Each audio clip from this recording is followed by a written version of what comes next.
За барилгын материалын үйлдвэрлэл гэдэг утгаараа бас зүгээр жижиг дунд үйлдвэрлэл бас төдийлөн байдаггүй бах. Арай л олон одоо их хөрөнгө оруулалтаа дээрэс нь одоо их ажиллах хүчтэй юм одоо бүтцийн хувьд тийм байдаг. Ер нь орж байгаа аж ахуйн нэгжүүдтэй шалгуур тавихад одоо чадамжуудад нь ямар байдаг? Одоо тэдээс дээш ажилтнтай байх ёстой ч гэдэг юм уу? Оруулж байгаа хөрөнгө оруулалтын хэмжээг заах уу? Хүчин чадлын хувьд ямар байна? За яг тэр тухайн одоо компани өөрөө юу хийхийг сонирхож байгаадаа л гол нь. Тэгээ ер нь сүүлийн үед их технологичод техник ер нь автомат болсон байна. Робот хэлбэртэй.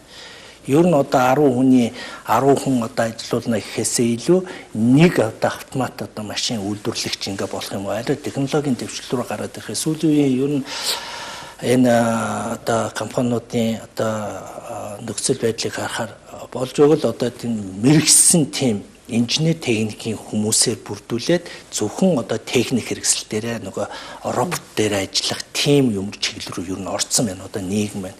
Тэгэхээр энэ тэгэхээр хүн өөрөө боловсрч өөрөө сурах өөрөө тэр тэмүүлэх гээд хуу хүнээс бас тодорхой өнөөдрийн нийгэмтэйгээ цогцож явах гол юм бол хүн өөрийгөө сорж өөрийгөө улам хөгжүүлэх юм л үндсэн одоо чиглэл рүү орох тийм бас нэг зүйл рүү орж байгаа.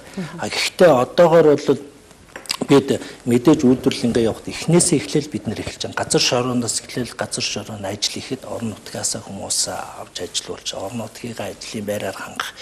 Мэдээж тэнд ажиллаж байгаа хүмүүс тухайн үйлдвэрлэлийнхаа явцтай ингээд танилцаад ирэхээр өөрөө бас дотор нь байж байгаад нөгөө сэлгэн ажиллах гэдэг шиг дотроос өөрөө ингээд газар шорооны ажилд ороо явцсан хүн чинь тэр дуруу илүү дөр сонирхолтой болж тэр чиглэл рүүгээ тань дараагийн тэр мест руу орохын боломж байгаа учраас тухайн компанид бас хүн хайж явахгүйгээр өөрөө мэрэгшүүлээ явах юм боломж бүрдэж байгаа учраас ер нь доотлын компани бол ер нь нэг 30-аас тэгээд дээшэл одоо хүн ажлын байраар хангаалчнаа л гэж.